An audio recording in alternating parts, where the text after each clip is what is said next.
Hey guys, and welcome back to The Legend of Zelda Link's Awakening DX. I'm ZeldaMaster, and well, look who we have here. Hoot, ho brave lad, on your quest to wake the dreamer. Welcome to the mysterious wood. Much of mystery you will find on this uncharted Koholint Island. I'm afraid you may find it a trifle difficult to leave the island while the windfish naps. By the by, have you ever visited the Tail Cave, which is south of the village? Go there with the key you will find in this forest the windfish is watching. Hoot? Yeah, it's really freaking difficult to read the dialogue when there's only like 5 words on the screen at a time. So yeah, but anyways, here we are in the mysterious forest or the woods, and we have to go ahead and find the key to the Tail Cave. And look at that, a freaking guardian acorn.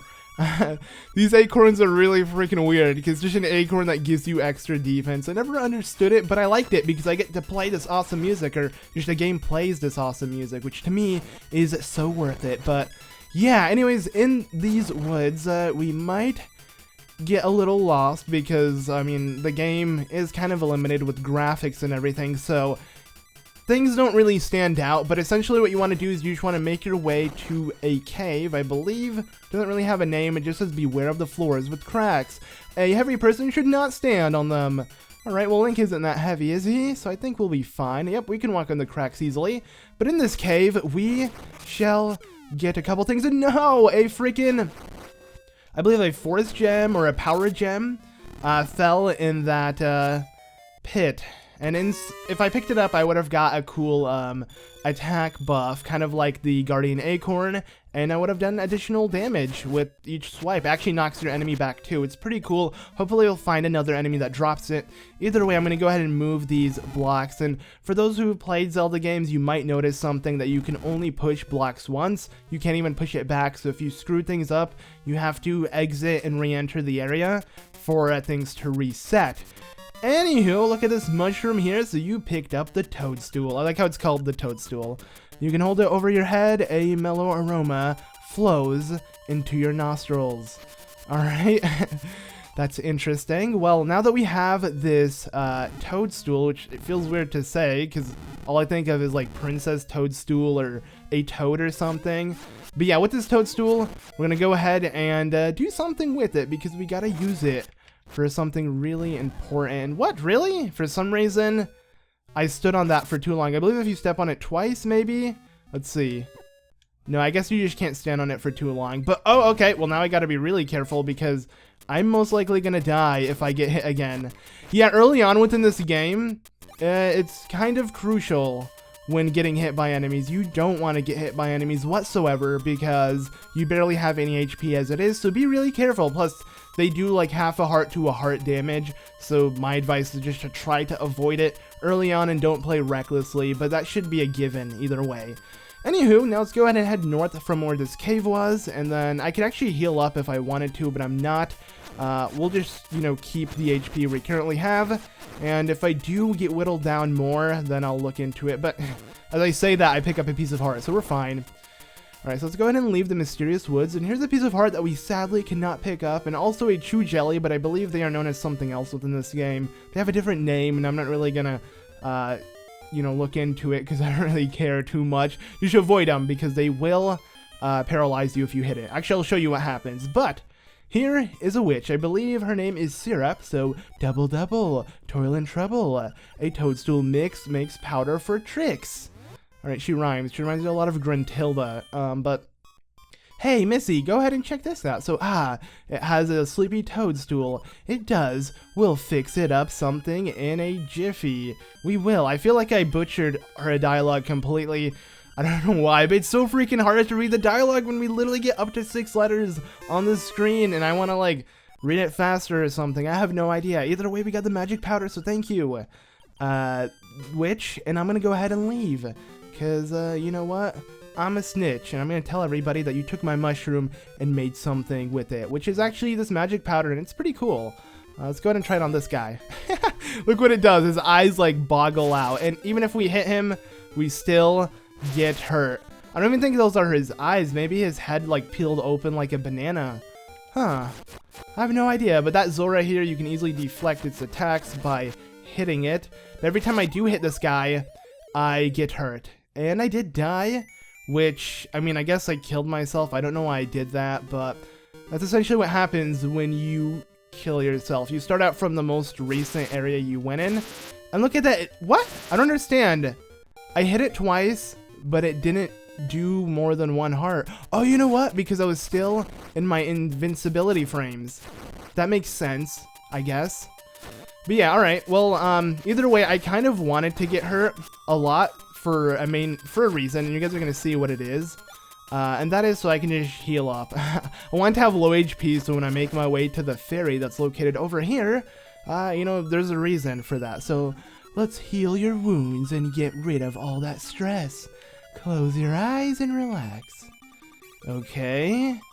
Look at that bunch of hearts appear on screen and we get healed. So that's what she does, my friends. That's what she does, which is kind of cool. But I didn't really have low HP. If anything, I kind of hurt myself so I can have low HP, so she can do that. She'll also heal you if you have full HP. I don't know. I just wanted to do it. But now that we have this magic powder, we want to make our way up here to this area. And essentially here is where the woods actually get mysterious. And if you try to continue forward, so hee-hee-ho, you're going to be lost thanks to me, hee-hee.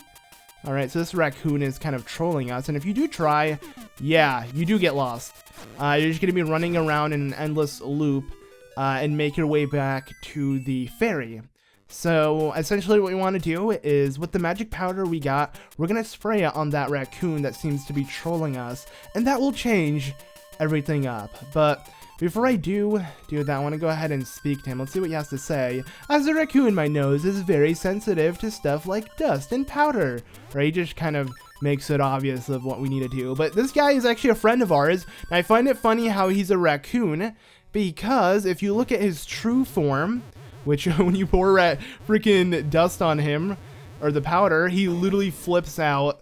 And yeah, the last thing I remember, I can remember, is biting into a juicy toadstool. Then I had the darnest dream. I was a raccoon. Sounds strange, but it sure was fun. Dude, this guy got high off of them shrooms. That's essentially what happened. Freaking Mario and them shrooms, dude. So I'm all tuckered out, whatever, a spell before I head home. Alright, cool. But yeah, this is Terran. Marin told us he was going to be in the woods, and essentially he goes in the woods to eat them shrooms. I do find it funny, though, because he resembles Mario and he becomes a raccoon when he eats a shroom, which kind of reminds me of, like, you know, Super Mario Bros. 3, how Mario becomes a raccoon with the power-up and stuff. But whatever, enough Mario references. Let's go ahead and open up this chest, and you've got the tail key. Now you can open the tail cave gate. Alright, sweet, and the owl's here. Hoot, take the key and go to the tail cave. Retrieve the instrument that is hidden there. Go now, the windfish is waiting. Hoot! Is he really waiting? Because he's asleep, right? So, I don't think we need to be that fast. But yeah, with this key, we can now open up the first dungeon, aka the first level within the game, which I'm excited to do. So, yeah, what we want to do is we just want to leave the forest from where we entered from, which is over here. Yeah, this is actually, like, really freaking cool. I'm glad I'm playing this game again, because I haven't played this game, believe it or not, since I was really young, and I had a Game Boy Color, which, I mean, my Game Boy Color didn't last for long, because I believe I got the Game Boy Advance, like, a year after I had my Game Boy Color, and then I just gave away my Game Boy Color, because Game Boy Advance was so much better, but I could never play Game Boy Color / Game Boy games again on my Advance, because it'd stick out, and it'd always freeze. Which made it annoying, but I don't know why I'm talking about that. Let's just go ahead and speak to this guy. So how about some fishing, little buddy? 10 rupees. Alright, we have a lot of rupees on us, so we're good. Okay, he's gonna teach us how to fish, but I don't really care. I'm just gonna skip through the dialogue, and hopefully we'll do this right. So there we go, we paid the 10 rupees. I'm gonna go ahead and throw my fish reel, and I was actually holding the D-pad towards the what direction I'm trying to think of, the right, spacing out for some reason. But yeah, by holding it to the right, you'll be able to not launch the fishing reel that far, and you want to do that because you want to get the big fish that's right underneath us. And you're gonna need about 15 rupees to actually do this, because Oh, I didn't do it this time, so now you're gonna need more. You're gonna need 25 rupees to do this. And that is because when you catch one of these fishes, if any fish grabs onto your hook, you want to catch it as soon as possible so you can get 5 rupees again, at least. And then, yeah, most likely you're gonna at least get one fish hooking onto your hook while you're trying to aim for this big guy. So what I'm gonna do is I'm gonna nudge it towards me, as in I'm reeling it back, and then let it fall down. And once he grabs onto it, then I just spam the A button until I can reel him in. It's really easy to fish in this game, and I love fishing in this game because it's not hard. I hate waiting and stuff. I wish fishing in the 3D Zelda games were kind of like this, where it just is a matter of spamming the A button a lot. But once you do that, you get a nice and clean piece of heart as well as 20 rupees, and that is good for us. Now we are done with that. So with all of that done, I'm trying to think of what else we can do. I'm pretty sure we're set. Now we can head over to the Tail Cave and take on the first temple within the game. I'm excited to do that. But yeah, back to what I was saying. But yeah, pretty much we got a piece of heart from catching that specific fish and 20 rupees. So we got pretty much all of our money back, if anything. Because I did spend a lot of rupees catching 2 fishes I didn't want to catch. But that's fine. Anywho, now it's time to make our way to the Tail Cave. But what I was saying is I'm so glad that I got the chance to play this game again, because it is on the virtual console for my Nintendo 3DS, and I'm playing it on my awesome new 3DS XL, the Majora's Mask edition, which is super cool to me. But once you do have the tail key, you can easily just come in front of this, and Link will automatically use the key to open up the gate. So I'm gonna end off the episode here. So in the next episode, we're gonna take on the Tail Cave. I'll see you all then.